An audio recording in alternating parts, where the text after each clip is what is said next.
Monsieur Weber, ce soir, une conférence Connaître l'Orient pour comprendre l'Occident. De quoi s'agit-il ? Eh bien, il s'agit en premier de prendre conscience que si l'Occident existe, c'est grâce peut-être à l'Orient. Parce que la relation entre l'Orient et l'Occident fonctionne un peu comme une pièce de la monnaie, d'une monnaie. Il y a pile et face. Et l'un ne peut pas aller sans l'autre. Et donc, ce qui est malheureux, c'est que peut-être on s'ignore réciproquement beaucoup trop, et d'où peut-être tous les conflits qui parsèment nos siècles depuis maintenant bien longtemps.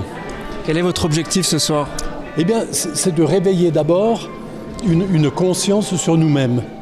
C'est que nous n'avons pas créé le monde, mais nous avons surtout beaucoup hérité de l'Orient, sans le savoir peut-être aujourd'hui. Si nous voulons nous connaître nous-mêmes, il faut d'abord commencer par connaître celui qui nous a fait naître. Vous pouvez donner des exemples ? Eh bien, ne serait-ce que quelque chose d'extraordinaire qu'on a totalement oublié, c'est l'écriture. Qui est-ce qui a inventé l'écriture ? Ce sont les Sumériens sur le bord de l'Euphrate et du Tigre.